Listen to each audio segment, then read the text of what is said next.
Lecture number 10. Lecture number 10 आहे around. आपण सध्या शिकतोय हॅलोजन डेरिव्हेटिव्हच्या सबस्टिट्यूशन रिएक्शन. त्याचे दोन प्रकार असतात, एक SN1 आणि एक SN. पटापट रिव्हिजन सांगा बरं. कोण दोन स्टेप मध्ये होतं, कोण एका स्टेप मध्ये होतं, SN2. अच्छा, मला सांगा, जर टर्शरी अल्काइल हॅलाइड असेल तर कोण चांगली रिएक्शन देतं, SN1, कारण की त्याच्यात कार्बोकॅटायन बनतो. आणि प्रायमरी असेल तर मला सांगा, जर न्यूक्लिओफाईल स्ट्रॉंग असेल तर SN1 2. आणि जर न्यूक्लिओफाईल स्ट्रॉंग असेल तर सॉरी न्यूक्लिओफाईल जर वीक असेल तर SN1 होतो. वीक न्यूक्लिओफाईल मध्ये आपल्याला तसे तीनच नाव माहिती आहेत. एक H2O ज्याचा न्यूक्लिओफाईल OH असतो, एक अल्कोहोल ज्याचा H गेला तर कार्बन आणि O मायनस न्यूक्लिओफाईल असतो, आणि तिसरा मॉइस्ट Ag2O, त्याचा पण AgOH म्हणजे अल्टिमेटली न्यूक्लिओफाईल OHच असतो. हे तीन जर आले तर SN1 करायची, अदरवाईज जवळपास सर्व केसेसमध्ये SN2 करायचं. बरं, अजून सर्वात महत्वाचं मला सांगा, SN1 आणि SN2 मध्ये इन्व्हर्जन ऑफ कॉन्फिगरेशन कशात होत होतं? 100% उलट. SN2 मध्ये बॅक साइड अटॅक व्हायचा ना, आणि SN1 मध्ये काय व्हायचं रे, मिक्सचर बनायचं, रिटेन्शन पण आणि इन्व्हर्जन पण. त्याचं रिझन काय होतं, स्टेप 1 मध्ये काय बनत असतो, कार्बोकॅटायन. तो कार्बोकॅटायन प्लेनर असतो, अपसाइड अटॅक पण होऊ शकतो, बॅक साइड अटॅक पण होऊ शकतो, म्हणून इन्व्हर्जन पण आणि रिटेन्शन पण. आता त्याच्यातच हे जे इन्व्हर्जन रिटेन्शन म्हणतो, हे नेमकं काय असतं, तर एक शब्द असतो, पहिला शब्द आपल्याला शिकायचा आहे, तो आहे ऑप्टिकल ऍक्टिव्हिटी. हे आपण थोडंसं बघितलेलं पण आहे हायड्रोकार्बन्स मध्ये, ऑप्टिकल ऍक्टिव्हिटी. ऑप्टिकल ऍक्टिव्हिटी, अरे ऑप्टिक्सचा शब्द फिजिक्स मध्ये ऐकलाय तुम्ही, बरोबर आहे ना. ऑप्टिक्सचा लाईट आणि लेन्सेसचा सब्जेक्ट असतो का, लाईट आणि लेन्सेस वगैरे. आपल्या इथे पण ऑप्टिकल ऍक्टिव्हिटी म्हणजे ही लाईटची प्रॉपर्टी आहे. एक कन्सेप्ट असतो की असेवाले कंपाऊंड ज्यांच्यामध्ये कायरल कार्बन आहे. पहिले तर मला सांगा, what is mean bye chiral carbon. एक असा कार्बन ज्याला चारही ग्रुप वेगळे आहेत, तो आपण म्हणूयात carbon having 4 different groups. Carbon having 4 different groups, ह्याला म्हणायचं असतं सर कायरल कार्बन. आता ज्या ज्या मॉलिक्यूल मध्ये कायरल कार्बन असतात ते मॉलिक्युल्स आपल्याला ऑप्टिकल ऍक्टिव्हिटी दाखवतात. म्हणजे कायरल कार्बन वाले कंपाऊंड हे ऑप्टिकली कसे असतात, ऍक्टिव्ह असतात. What is mean by optically active. Optically ऍक्टिव्हचा अर्थ can rotate, can rotate PPL. अरे PPL म्हणजे काय, बोला बोला. Plane polarised light. Plane polarised light ला ते रोटेट करत असतात, त्याला म्हणायचं असतं ऑप्टिकली ऍक्टिव्ह. कन्सेप्ट असा आहे की जर तुमच्याकडे एक सोल्युशन आहे, त्या सोल्युशन मध्ये जो कंपाऊंड आहे त्याच्यामध्ये काय प्रेझेंट आहे, chiral carbon. Solution of chiral carbon containing compound, chiral carbon compound असं म्हणतोय मी. तुम्ही काय केलं, तुमच्याकडे नॉर्मल डिस्क्रीट लाईट, आपल्या अवतीभोवती जी लाईट असते ती अशी पसरलेली असते एव्हरी डायरेक्शन मध्ये, त्याला शब्द वापरत असतात. कशी लाईट असते ती, डिस्क्रीट, पसरलेली लाईट आहे, डिस्क्रीट लाईट. त्याला जर तुम्ही निकोल्स प्रिझम मधून पास केलं, निकोल्स प्रिझम, सोप्या भाषेत प्रिझम म्हणलं तरी चालेल, पण ते सायंटिस्ट आहेत, निकोल्स प्रिझम. काय होत असतं, लाईट जर प्रिझमवर टाकली तर तुम्हाला माहित आहे ना, तो त्याला स्प्लिट करत असतो, विबग्योर बनत असतो आपला, है ना, असं काहीतरी. तर हा लाईटला स्प्लिट करतो. स्प्लिट असं करतो की एका डिरेक्शन मध्ये एकाच प्लेनची लाईट जाते. सोप्या भाषेत याच्यातून जर पास झाली तर आता ही लाईट कशा फॉर्म मध्ये आहे, एकाच प्लेन मध्ये आहे. जी पसरलेली लाईट होती ती निकोल प्रिझम मधून टाकल्यामुळे आता कशी झाली, एकाच प्लेन मध्ये झाली. आपण ह्यालाच शब्द काय देत असतो, प्लेन पोलराइज्ड लाईट. शॉर्टकट मध्ये काय लिहितो सांगा, PPL. PPL. जर याच्यात कायरल कंपाऊंड असेल तर हे सायंटिस्टने नोट केलं की जेव्हा जेव्हा आपण एक पोलारिमीटर म्हणून इन्स्ट्रुमेंट असतं रे, पोलारिमीटर झेरॉक्सच्या बॉक्स सारखं दिसतं, झेरॉक्सचा नसतो तो छोटावाला प्रिंटर, तशा टाईप सारखं दिसत असतं झेरॉक्स मशीनचा तो छोटावाला. त्याच्यात असं असतं की एक ते जे काही मशीन आहे त्या मशीन मध्ये तुम्ही काय, वरतून अशी जागा असते, ती टेस्ट ट्यूब मध्ये कंपाऊंड बनवता, ती टेस्ट ट्यूब याच्यामध्ये ठेवून देतात त्या डबड्यामध्ये आतमध्ये, बटन दाबता, आपोआपच इकडून लाईट येते जी प्लेन पोलराइज लाईट असते. इथे आयलेन्स असतो एक, आयलेन्स ज्याच्यातून आपण बघू शकतो, ते मायक्रोस्कोपला वगैरे असतं ते वालं, त्याच्यातून आयपीस, त्या आयपीस मधून आपण आतमध्ये बघतो आणि आपल्याला नोटीस होतं की ही जी सरळ लाईट येत होती त्या कंपाऊंड मधून जेव्हा पास झाली, त्या हायपोथेटिकल प्लेनच्या, तो जो हायपोथेटिकल प्लेन आहे, गुणगुणवाले आवाज नका करू रे, त्या प्लेनच्या एकतर उजवीकडे वळते नाहीतर डावीकडे वळते, ह्यालाच आपण ऑप्टिकल ऍक्टिव्हिटी म्हणत असतो. जर लाईट वळालीच नाही, सरळच गेली, तर त्याला म्हणायचं ऑप्टिकली इनऍक्टिव्ह. ते कोण असतात? ज्याच्यात कायरल कार्बन नसतो, पण ज्यांच्यात कायरल कार्बन असतात ते ऑप्टिकली असतात ऍक्टिव्ह. जर लाईट राईटला गेली तर अशा लोकांना डेक्स्ट्रो म्हणतात, बरोबर आहे का रे? लेफ्टला गेली तर अशा लोकांना काय म्हणतात? लिओ कंपाऊंड म्हणतात. म्हणजे हा ऑप्टिकली ऍक्टिव्ह कंपाऊंड एकतर डेक्स्ट्रो फिनॉमिना दाखवू शकतो, नाहीतर लिओ दाखवू शकतो. तर ऑप्टिकल ऍक्टिव्हिटी हा कॉन्सेप्ट कळालाय का सर्वांना? Optical activity. बरं, कायरल कार्बन पण कळालाय का? कायरल कार्बनचे एक दोन एक्झाम्पल बघायचे, नेक्स्ट याच्यावरती बघूयात. आपण बघूयात की सर ठीक आहे ते कळालं, कायरल कार्बन काय असतात आणि कसे ओळखायचे, नेमका काय प्रकार आहे. डेफिनेशन काय होती सांगा बरं? Carbon having 4 different groups directly attached to it. 4 different groups. Okay, बरं, त्यालाच एक अजून शब्द लक्षात ठेवायचा आहे. कायरल कार्बनलाच एनसीआरटी लँग्वेज मध्ये कधीतरी शब्द वापरत असतात असिमेट्रिक कार्बन, कारण की तो सिमेट्रिक नसतो, म्हणजे त्याचे दोन तुकडे होत नाहीत. का बरं दोन तुकडे होत नाहीत? 4 ग्रुप वेगळे आहेत ना, मग तुकडे कसे करायचे त्याचे? तर तो असिमेट्रिक असतो कायरल कार्बन. ओके, एक्झाम्पल बघूयात. एक्झाम्पल CH3C, इथे H, इथे Cl, इथे C2H5. का हा कायरल कार्बन आहे? बिलकुल सर. कुठे दिसला आपल्याला? हा इथे बघा कायरल कार्बन. एक ग्रुप वेगळा, दुसरा ग्रुप वेगळा, तिसरा पण ग्रुप वेगळा आणि चौथा ग्रुप पण वेगळा. ह्याला म्हणायचं असतं chiral carbon. Chlorine chlorine. Okay, चलो. बरं, आता पहिली गोष्ट जो आपल्या नीट मध्ये किंवा सीईटी कुठल्या एक्झाम मध्ये क्वेश्चन येतो, पहिला क्वेश्चन तर हाच येतो, which of the following molecule is optically active. तर काय शोधायचं आपण?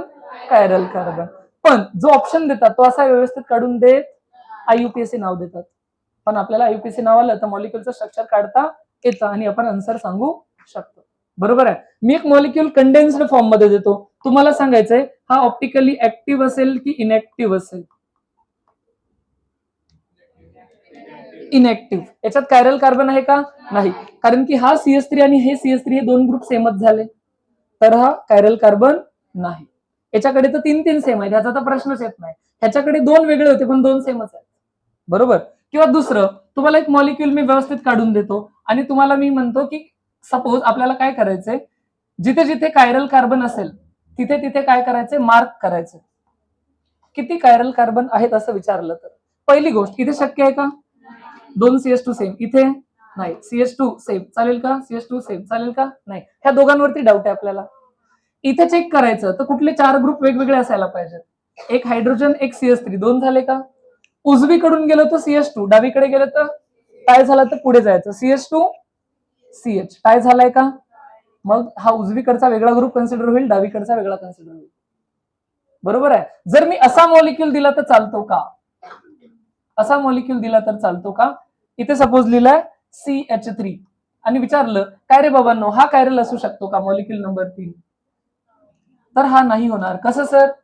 बघा, CH3 आणि H हे दोन वेगवेगळे ग्रुप आहेत, पण उजवीकडे गेलो सेम, डावीकडे गेलो सेम सेम सेम, तर हा ऑप्टिकली ऍक्टिव्ह नाही. हा आहे. अच्छा, याच्यात अजून एखादा कार्बन असू शकतो का ऑप्टिकली ऍक्टिव्ह साठी? कायरल आहे, हा पण आहे. ह्याला पण कुठले ग्रुप आहेत? एक हायड्रोजन, एक क्लोरीन. उजवीकडे गेलो वेगळी चेन आहे, डावीकडे गेलो वेगळी चेन आहे. हा पण कायरल कार्बन आहे. तो याच्यात टोटल किती कायरल कार्बन आहे? 2 कायरल कार्बन आहेत. 2 कायरल कार्बन. त्याच्यामध्ये नाही, याच्यामध्ये नव्हता, याच्यामध्ये आहे. लक्षात आलं? कन्सेप्ट आहे compounds having chiral carbon. Chiral carbon are optically active. Optically active म्हणजे काय करतात? प्लेन पोलराइज लाईटला सर रोटेट करतात. क्लिअर आहे का कॉन्सेप्ट? ओके, चलो. 2 शब्द आपल्याला कळाले. कुठले कुठले कळाले? एक शब्द कळाला आपल्याला ऑप्टिकल ऍक्टिव्हिटी, दुसरा शब्द काय कळाला? कायरल किंवा असिमेट्रिक कार्बन. अच्छा, ऑप्टिकली ऍक्टिव्ह मॉलिक्युल हे काय परत एक्सप्लेन करायची गरज नाही, आपण लिहिलं ना ऑप्टिकली ऍक्टिव्ह मॉलिक्युल म्हणजे ते लाईटला रोटेट करू शकतात. ओके, आता आपल्याला पुढे जायचंय आणि एक इम्पॉर्टंट शब्द शिकायचा आहे. काय? एनॅन्शिओमर. हा बोर्ड मध्ये सुद्धा येत असतो, खूपच इम्पॉर्टंट शब्द आहे ना. ओके, अच्छा ठीक आहे. अच्छा, झालेलं आहे नाही थोडं थोडं जीओसी मध्ये? अरे बिलकुल, आयझोमिरिझम वगैरे शिकलं ना आपण, तिकडे येत असतात ते शब्द, पण यांचं प्रॉपर कंटेक्स्ट इथे आहे. पुढचा शब्द आपल्याला काय शिकायचा आहे? एनॅन्शिओमर. इनॅन्शिओमर्स. इनॅन्शिओमर्स हा कन्सेप्ट काय असतो सर, तर जरा समजून घ्या. पहिली गोष्ट, हे त्यांच्यासाठी असतं जे कंपाऊंड ऑप्टिकली ऍक्टिव्ह आहेत, म्हणजे ज्यांच्यात कसा आहे कायरल कार्बन. त्याच्यात इनॅन्शिओमर डायस्टेरियोमर प्रकार असतात. ज्याच्यात कायरल कार्बनच नाही त्याचा इनॅन्शिओमर असण्याचा काही संबंध नाही. तर हे फक्त असतं ऑप्टिकली ऍक्टिव्ह कंपाऊंड साठी म्हणजे कायरल कंपाऊंड साठी. आता इनॅन्शिओमर म्हणजे काय तर पहिले आपल्याला बोर्डमध्ये डेफिनेशन लिहायची त्याचं जुगाड करू. इथे in general molecule Fischer form मध्ये लिहिणं जास्त पसंत केलं जातं. जेव्हा आपल्याला इनॅन्शिओमर वगैरेची डेफिनेशन लिहायची ना तसं मी काय केलं इथे लिहिला सपोज CS3 इथे लिहिला OH इथे लिहिला H इथे लिहिला Cl याचा अर्थ या जॉईंटला कोण आहे कार्बन आहे. बरं मी काय करतो याची मिरर इमेज घेतो. बरोबर याची मिरर इमेज घेतो. मिरर इमेज घेतली तर मला लक्षात येतं काय जो आरशाच्या जवळ आहे तो जवळ दिसेल जो आरशाच्या दूर आहे तो डोकं डोक्याच्या ठिकाणीच दिसेल आणि पाय पायाच्या ठिकाणीच दिसतील त्याच्यात नसते अडचण. मित्राला पाहिलं तर विचित्र दिसतं ही गोष्ट वेगळी आहे. तुम्ही कधी नोटीस करा है ना. तो मित्रांना सेल्फी मध्ये किंवा आरशामध्ये बघितलं तर घाबरू शकतो मला अचानक है ना. का बरं तर हेअरस्टाईल उलटी दिसते आरशामध्ये. तुम्ही कधी नोटीस केलं असेल. लोकांची नाही लोकांची दिसते सॉरी स्वतःची नाही स्वतःची बरोबर वाटते स्वतःला हिरो दिसतात लोकांचं जण खराब दिसतं काही जे पण असेल काम की बात. अरे असं होतं तुम्ही कधी नोटीस करा. बरं ते घड्याळवाला नोटीस केलंय का उजव्या हात इकडच्या साईडला असेल तर आता ते मिरर इमेज आहे असं वाटतं की त्याच्या उजव्या हातात आहे काइंड ऑफ वाली गोष्ट रिलेटेड कॉन्सेप्ट से दूर नाही जाते. याची मिरर इमेज घेतली बरोबर आहे. आता कायरॅलिटी पहिली गोष्ट कोणी हे पण थोडंसं आपल्या बुक मध्ये उगाच एक पेज दिले एवढं द्यायची गरज पण नव्हती. हा जो कायरल कार्बन वगैरे शब्द दिलाय ना हा कायरल शब्द जो आलेला आहे तो शब्द त्याचं थोडस जर इन्व्हेन्शन वगैरे बघितलं तर काय असतं सपोज आपल्याकडे सपोज एक कप आहे. कप साधावाला नाही ह्याला एक होल्डर पण आहे ना तुटतात ते दर 10 दिवसाला गोष्ट वेगळी आहे. ऐकून बिकून मारला मम्मीने तर पण सपोज आहे ना बसला वाटतं तिला है ना ओके एखाद दिवशी असं काहीतरी. याला जरा नोट करा कायरॅलिटी कन्सेप्टचा टेक्निकल अर्थ काय असतो. कायरॅलिटी म्हणजे काय एका कंपाऊंडचा दुसरा कंपाऊंड किंवा एका ऑब्जेक्टचा दुसरा ऑब्जेक्ट मिरर इमेज असणे. पण कंडिशन असते की जेव्हा मी याला फ्लिप न करता ऍज इट इज उचलून याच्यावर ठेवतो फ्लिप न करता ऍज इट इज उचलून त्याच्यावर ठेवतो तर तो ओव्हरलॅप नाही झाला होणार. कसा ओव्हरलॅप नाही झाला काय अडचण आली सांगा बरं. अडचण ही झाली की एक कान तिकडे गेला एक कान इकडे आला. हा आपला नुक्कडवाला चायचा असता तर काय फरक नसता पडला. तो सिमेट्रिक आहे. अनसिमेट्रीचा शब्द होता ना तो हा अनसिमेट्रीचा शब्द आहे. एकावर एक ठेवलं तर आपला उजवा हात डावा हात पण बघा तुम्ही इथे मिरर ठेवला नाही मिरर इमेजच आहे. थंब मिररच्या जवळ असेल तर हा थंब पण मिररच्या जवळच दिसतोय है ना. लास्ट फिंगर दूर आहे तर लास्ट फिंगर दूरच दिसते. असं फ्लिप नाही करायचं. कन्सेप्ट असा असतो की ह्या मॉलिक्यूलला ऍज इट इज याच्यावर ठेवायचं. ठेवण्याला शब्द असतो सुपर इम्पोज करणे. पण हे सुपर इम्पोज होत आहे का नाही. काय होत आहे की हा वाला थंब इकडे आणि हा वाला थंब इकडे ही मिरर इमेजच आहे बघा ना. जर मी इथे मिरर ठेवला ना लिटरली असंच दिसेल आरशामध्ये हेच दिसेल इकडे हे नाही दिसणार हे नाही दिसणार ती गोष्ट वेगळी आहे. आताची गोष्ट असं आहे ना ओके असं. पण याला फ्लिप न करता ऍज इट इज उचलून ठेवलं तर हे सुपर इम्पोज होत नाहीत. इनॅन्शिओमरची डेफिनेशन एवढी सोपी असते. काय सोपी डेफिनेशन असते ही जी मिरर इमेज काढली ना काही याची मिरर इमेज आहे पण याच्यावर सुपर इम्पोज होत नाही. परत एकदा बघा जर मी याला असं उचललं आणि इथे ठेवलं CS3Cl चं सॉर्टेड आहे पण HOH चा झोल झाला ना. ओके मिरर इमेज अशी मोठी पण होत नसते ते मिररवर डिपेंड करतं. ते चुकून सोडून मोठं काढलं. इनॅन्शिओमरची डेफिनेशन दोन शब्द लक्षात ठेवा. दोन शब्द लक्षात ठेवा बोर्ड मध्ये तर IMP for board board as well as NEET मध्ये पण हा शब्द येणारच असतो. पहिले तर ते मिरर इमेज पाहिजेत असेवाले आयझोमर जे एक दुसऱ्याचे काय आहेत मिरर इमेज. पण पुढची कंडिशन की ते एकमेकावर सुपर इम्पोज नाही झाले पाहिजे. त्याच्यासाठी शब्द काय असतो non super imposable.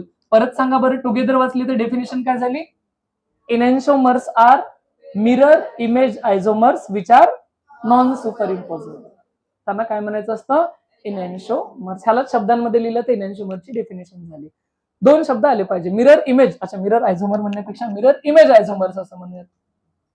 Mirror image isomers which are non superimposable म्हणजे ए आणि बी एक दुसऱ्याचे काय आहेत enantiomers. Therefore A and B are enantiomers. शब्द कळालाय का रे सर्वांना. ओके तो हे झालं इनॅन्शिओमर विथ एक्झाम्पल. अजून पुढचा शब्द शिकायला जाऊयात. पुढचा शब्द आहे रेसेमिक मिक्सचर. शब्द काय आहे रेसेमिक मिक्सचर. हा पण सांगितला का मी तुम्हाला. कुठल्या रिएक्शनचा प्रोडक्ट रेसेमिक मिक्सचर बनतो सर SN1 चा. का बरं असं होतं पहिल्या स्टेप मध्ये काय बनत असतं, कार्बोकॅटायन. काय न्यूक्लिओफाईल दोन्ही साईडने अटॅक करत असतो. ओके, तर रेसमिक मिक्सचर म्हणजे इक्विमोलार मिक्सचर ऑफ, पूर्ण लक्ष पुढे रे, इक्विमोलार मिक्सचर ऑफ R&S म्हणा किंवा डेक्स्ट्रो अँड लिओ म्हणा, किंवा ते नसेल म्हणायचं तर काय म्हणू शकले असते, R&S आयझोमर्स. एक असतो टू दी राईट फिरवणारा, एक असतो टू दी लेफ्ट फिरवणारा. डेक्स्ट्रो म्हणजे लाईटला, लिओ म्हणजे लेफ्टला, लाईटला रोटेट करणारे आयझोमर्स असतात. ह्या दोघांचं मिक्सचर ह्याला म्हणतात रेसेमिक मिक्सचर. ही खासियत कुठल्या रिएक्शनची आहे, SN1 चा जो प्रोडक्ट असतो तो रेसेमिक मिक्सचर मध्ये असतो. रेसेमिक मिक्सचर फॉर्म मध्ये असतो, कारण की जो कार्बोकॅटायन बनतो त्याचे दोन्ही साईडने अटॅक होण्याचे चान्सेस असतात. त्या रेसेमिक मिक्सचर शब्द सर्वांना कळाला आहे. ओके, अजून एखादा शब्द तुम्हाला शिकवायचा आहे. ओके, एक शब्द शिकायचा आहे, रिझॉल्युशन. एक शब्द काय आहे, रिझॉल्युशन. ते नाही जे आपण करतो आणि फॉलो नाही करत, ते न्यू इयरला वगैरे करायचं असतं, फॉर्मॅलिटी असते ते ना, रिझोल्युशन. ओके, ती गोष्ट वेगळी. इथे पण अरे आपण हे तसंच झाला, संकल्प संकल्प करणे. रिझोल्युशन म्हणजे इथे काय बघा, रेसेमिक मिक्सचर मध्ये काय डेक्स्ट्रो आणि लिओ आहेत. मी जर एक SN1 रिएक्शन केली तर मला एक टाईपचा प्रोडक्ट भेटतो की टू टाईपचे, टू टाईपचे. SN1 मध्ये टू टाईपचे कसे, एक रिटेन्शन आणि एक इन्व्हर्जन, दोन्ही टाईपचे भेटतात ना. मग ह्या दोघांना सेपरेट करणं चॅलेंज असतो. ह्या सेपरेट करण्याला शब्द काय असतो, तर रिझॉल्युशन म्हणजे सेपरेशन ऑफ, किंवा सेपरेशनला प्युरिफिकेशन म्हणलं तरी चालेल. दोघांना सेपरेट करायचं ना, प्युरिफाय करायचं, प्युरिफिकेशन ऑफ कुठला मिक्सचर, रेसेमिक मिक्सचर. काय सर्वांना डेफिनेशन कळाली, रेसेमिक मिक्सचर. हे कशाने करतात तर त्याच्या प्रॅक्टिकल टेक्निक्स आहेत, फ्रॅक्शनल डिस्टिलेशन असेल किंवा अजून जे काय असेल ना, distillation under reduced pressure, depending on किती मोलिक्युल्स कशा आहेत, त्यांचा बॉइलिंग पॉईंटचा फरक जास्त आहे कमी आहे की काय, त्याच्यानुसार सेपरेट करतात. पण सेपरेट करण्याच्या प्रोसेसला काय म्हणतात, रिझॉल्युशन असं म्हणतात. कळला आपण शब्द. ओके, चलो अजून जो शब्द शिकायचा आहे तो इन्व्हर्जन आणि रिटेन्शन. कळतं तुम्हाला, ते तर ऑलरेडी लिहिलं होतं ना SN1 मध्ये. चलो ते पण शब्द आपल्याला येतात, ऑप्टिकली इनॅक्टिव्ह मॉलिक्युल्स वगैरे. ठीक आहे, अच्छा आता थोडंसं जाऊयात कॉम्पिटिटिव्ह पर्स्पेक्टिव्हने. एवढं तर तुम्हाला कळालं, एवढं तर तुम्हाला कळालं, तर एक कायरल कार्बन असेल तर मॉलिक्युल बिंदास कसा असतो, ऑप्टिकली ऍक्टिव्ह. मी तुम्हाला सपोज एक क्वेश्चन दिला, which among the following compounds are optically active, which among the following are optically active. Okay, आता याच्यात क्वेश्चन कसा येतो आणि सॉल्व्ह कसं करायचं जरा बघून घ्या. जसं मी पहिला दिला, पहिला मी लिटरली असा दिला, CH3 CH Cl CH3 optically active की इनएक्टिव्ह रे, सभी लोग ऑप्टिकली इनएक्टिव्ह. थोडासा चेंज करतो, C2H5 लिहितो, ऑप्टिकली ऍक्टिव्ह का, हा कायरल कार्बन आहे. ओके, टिक करूयात, ऑप्टिकली ऍक्टिव्ह आहे. दुसऱ्या याच्यामध्ये काय करू शकतात, आपल्याला नाव देऊ शकतात, 2-मिथाइल पेंटेन, म्हणजे मी वेगवेगळ्या पॉसिबिलिटी सांगतोय. हा ऑप्टिकली ऍक्टिव्ह आहे की नाही, 2-मिथाइल पेंटेन. ड्रॉ करूयात, पेंटेन म्हणजे किती कार्बन, 5 कार्बन ड्रॉ केले. ओके, ब्रांच कुठे आहे, 2 ला आहे. तुम्हाला कुठल्या कार्बनवर डाऊट आहे की तो ऑप्टिकली ऍक्टिव्ह असू शकतो, सेकंड वाल्यावर डाऊट आहे. एकदा परत क्रॉस चेक करा तो आहे का. काय प्रॉब्लेम झाला, दोन्ही CH3 सेमच झाले. घाईमध्ये वाटलं असेल की काय, पण नाहीये तो. एक H वेगळा होता, एक चेन वेगळी होती, पण हे दोन तर सेमच आले ना. हे चालेल का, नाही, हा नाही चालणार. ह्याचा CH2 हे तर शक्यच नाही. बरं, हा चालवायचा आहे तर मी याला थोडंसं मॉडिफाय करतो, वेगळ्या फॉर्मॅटमध्ये लिहितो. मी याला लिहितो आता 3-मिथाइल पेंटेन. आता चेक करा बरं, वाटतो का 3-मिथाइल पेंटेन, सभी लोग नाही. ओके, पेंटेन म्हणजे किती, 5, आणि 3 ला कोण आहे, मिथाइल. सर मान्य आहे, हा हायड्रोजन आणि हे CH3 दोन वेगळे आहेत, पण हे उजवं पंख आणि हे डावं पंख तर सेमच आहेत ना पक्षात. अरे बरोबर आहे ना, तो हे वाला चालणार नाही, तर हा पण ऑप्टिकली ऍक्टिव्ह नाही. ओके, अजून एक दिला सपोज तुम्हाला प्रश्न, प्रश्न दिला तुम्हाला 4th 3-मिथाइल हेक्झेन आता होऊ शकतो का? शायद से लिहून बघावं लागेल. हेक्झेन म्हणजे किती रे? 6. 6 झाले. 1 2 3 3 ला मिथाईल लावला, बरोबर आहे का? ओके. डाऊट का याच्यावरतीच आहे का? एक हायड्रोजन आहे, एक CH3 आहे. डावीकडे किती कार्बन, उजवीकडे किती कार्बन? आता नसतं टाय होत. नंबर ऑफ कार्बन जर वेगळे असतील तर टाय करायचं. हा C2H5, हा C3H7. अरे झेपला का? तर हा ऑप्टिकल ऍक्टिव्हिटी दाखवतो, बरोबर आहे? ओके. बरं, अजून पुढे एक मॉलिक्यूल मी अशा फॉर्मॅटमध्ये दिला, इथे H, इथे OH, इथे CH3, इथे CH2OH आहे. कुठला हा मधला कार्बन ऑप्टिकली ऍक्टिव्ह आहे का? 1 2 3 4 चारी पण वेगळे. आता ह्या फॉर्मॅटमध्ये मॉलिक्यूल नीट जास्त वेळा विचारते. अशा फॉर्मॅटमध्ये सपोज मी काय केलं, एक असा काढला, इथे लिहिला CH3, इथे लिहिला CH2OH, इथे लिहिला OH, इथे लिहिला H, इथे लिहिला OH, इथे लिहिला H. विचारलं काय रे बाबांनो, हे ऑप्टिकली ऍक्टिव्ह मध्ये जातं की नाही जात? हा कायरल आहे का? 1 2 3 आणि हा मोठा ग्रुप. हा वाला कायरल आहे का? 1 2 3 आणि हा मोठा ग्रुप. ओके, चलो क्रॉस चेक काय करायचं होतं आठवलं? 2 कायरल कार्बन असतील तर मधातून तुकडे होतात का बघायचं होतं, आठवलं का? पण ह्याच्या बरोबर मधातून 2 तुकडे होत नाही. हा याच्या खाली OH आला, हे चालणार नाही. तर हा ऑप्टिकली ऍक्टिव्ह आहे. तो सिमेट्रिक वाला चालणार नाही. सिमेट्रिक वाल्याने काय होतं तर त्याची एकदा ट्रिक रिकॉल करूयात. जर एक कायरल कार्बन असेल तर मॉलिक्यूल नेहमीच कसा असतो? कायरल, ऑप्टिकली ऍक्टिव्ह किंवा कायरल, याच्यात काही प्रश्न येतच नाही. जर सर एकच कायरल कार्बन असेल तर मॉलिक्यूल ऑलवेज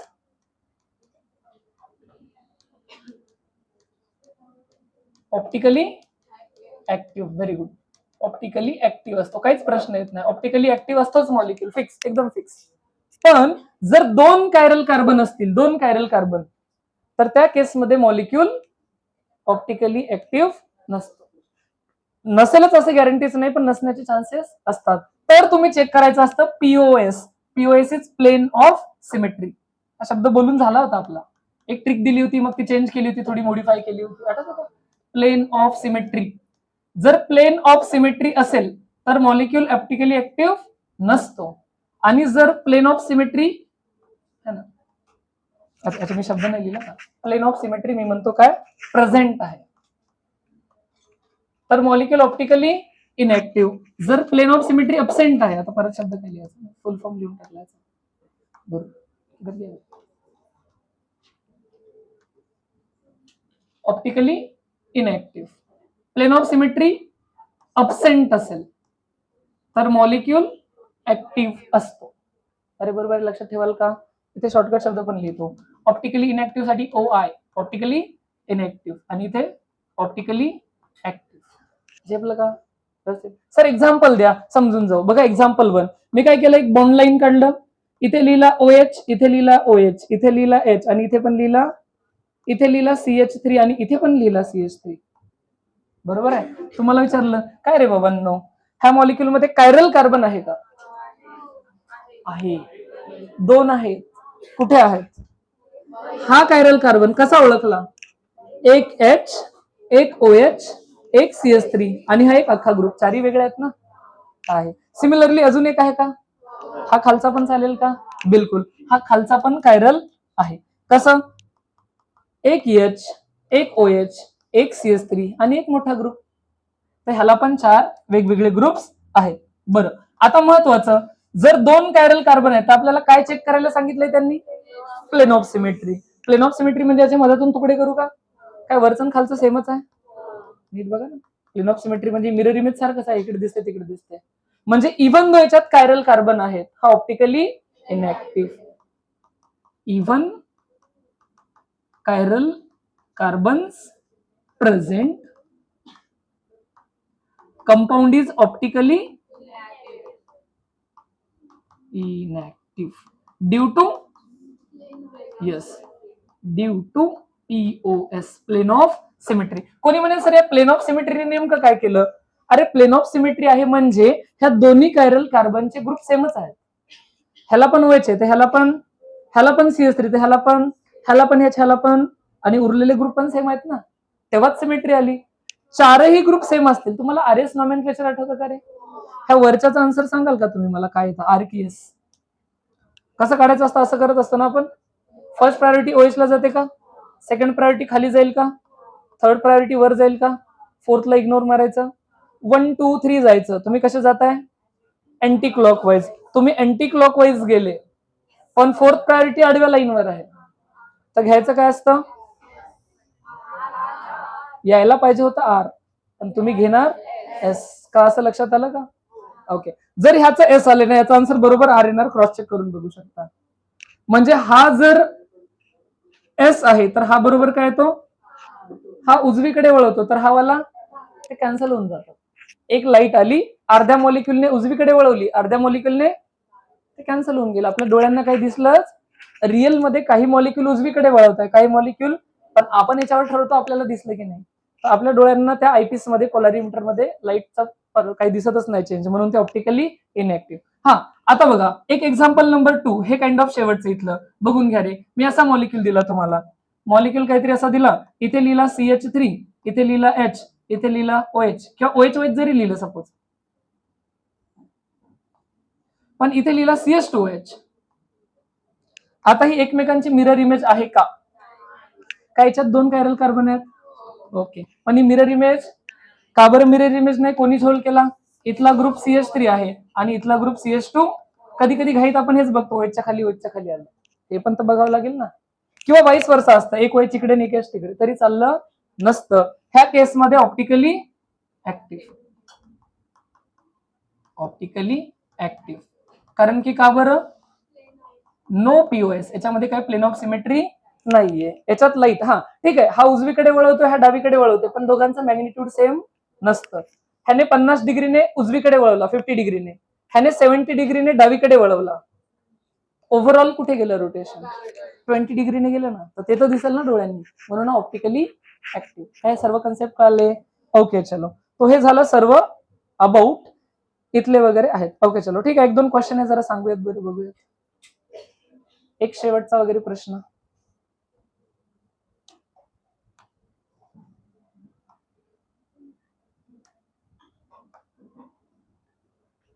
हा पहिला वाला कायरल आहे की अकायरल आहे? कायरल. धडधडीत कळतो ना कसा लिहा आहे ना, 4 वेगवेगळे ग्रुप आहेत. हा वाला काय वाटतो? कायरल आहे. कायरल म्हणजेच ऑप्टिकली ऍक्टिव्ह. कायरल कार्बन नाही विचारला बे, कायरल कार्बन आहे. मॉलिक्युल कायरल असणं म्हणजे काय? ऑप्टिकली ऍक्टिव्ह की अनऍक्टिव्ह? एखादा कायरल आहे म्हणजे ऑप्टिकली ऍक्टिव्ह आहे, अकायरल म्हणजे ऑप्टिकली इनऍक्टिव्ह असणे है ना. तो याच्यामध्ये प्रॉब्लेम काय? प्लेन ऑफ सिमेट्री जाते का? म्हणून हा ऑप्टिकली ऍक्टिव्ह की अनऍक्टिव्ह? हा ऑप्टिकली इनऍक्टिव्ह आहे, म्हणजेच अकायरल आहे. चला हे पण कळाले का? ओके. एक पॉसिबिलिटी शेवटची असते की एक SN1 रिएक्शन देतात आणि विचारतात ह्याचे टोटल प्रोडक्ट्स किती बनतील, इन्क्लुडिंग स्टिरिओ आयझोमर्स. तो सरळ सरळ एक क्वेश्चन देतो. क्वेश्चन आपल्याला असा देतात, calculate total isomers including stereo isomers. Stereo isomers मिळून प्रोडक्ट सांगा. रिएक्शन सपोज दिली, रिएक्शन तुम्हाला अशी दिली, CH3 CH, इथे दिला Cl, इथे दिला CH2 CH3, याच्यामध्ये टाकला H2O, बरोबर आहे? H2O टाकला आणि रिएक्शन करवली, काय होत असतं सांगा रे? H2O वीक न्यूक्लियोफाईल आहे, कुठली रिएक्शन होईल? म्हणजे आधी लिव्हिंग ग्रुप पळून जाईल, पॉझिटिव्ह चार्ज येईल, रिअरेंज होऊन तिथेच थांबेल का? तिथेच थांबेल, आणि तिथे कोण येईल? OH. अरे बरोबर आहे. याचे टोटल प्रोडक्ट आपल्याला विचारले, तुम्हाला वाटेल एकच, काय होतं? Cl जाईंगा आणि OH, पण ह्याचा आन्सर ते नाही, याचे प्रोडक्ट जास्त बनतात. कसे? तर लक्षात ठेवा, काय हा कायरल कार्बन आहे? OH जरी आला प्रोडक्ट मध्ये, हाच प्रोडक्ट बनलाय, CH3 CH, इथे कोणाला? OH. CH2, त्याच्या शेजारी कोण आहे? CH3. काय चारही ग्रुप वेगळे आहेत? बरोबर. आंधळ्याला सुद्धा दिसतं 4 ग्रुप वेगळे आहेत का रे? तुम्ही बधीरपणा, 2 प्रॉब्लेम आहे. फक्त आंधळे असते तर जमलं असतं. अरे ज्यांना नाही दिसलं त्यांना, अरे दिसला का सर्वांना? कायरल कार्बन आहे ना. ओके. सो कायरल कार्बन आहे म्हणजे हा ऑप्टिकली ऍक्टिव्ह आहे. SN1 रिएक्शन झाली, H2 वरून कळालं, SN1 झाली. म्हणजे इथे जो कंपाऊंड बनला तो मिझो कंपाऊंड बनला ना, मिझो नाही म्हणत त्याला, रेसमिक मिक्सचर बनलं. याच्यामध्ये काय झालं, रिटेन्शन पण झालं आणि याच्यामध्ये इन्व्हर्जन पण झालं. मग टेक्निकली तर 2 प्रोडक्ट बनलेत ना, एकच आहे पण त्याचे आन्सर काय येणार आहे 2, एक इन्व्हर्जनचा आणि एक रिटेन्शनचा. तर टोटल प्रोडक्ट किती बनले 2. पण तुम्ही जर सपोज याच्यात एकच कायरल कार्बन आहे तर 2 बनले, 2 कायरल कार्बन असते तर 4 बनले असते, 3 असते तर पॉसिबिलिटी वाढते ना. मग आपण एक डायरेक्टली ट्रिक लक्षात ठेवायची आहे, एक ट्रिक है ना. टोटल प्रोडक्ट जर काढायचे असतील इन्क्लुडिंग स्टिरिओ असं जर असेल, इन्क्लुडिंग स्टिरिओ, तर तुम्ही काय करायचं, आन्सर 2n लिहायचं. काय फॉर्म्युला लावायचा, 2n. आणि n काय, तर where n is equal to number of chiral carbons.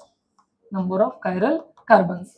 जसं की या याच्यामध्ये काय आलं होतं सांगा बरं, याच्यामध्ये या एक्झाम्पल मध्ये n ची व्हॅल्यू काय आली होती 1. आपला फॉर्म्युला काय 2n, म्हणजे आन्सर काय आलं, झेपलाय का काम.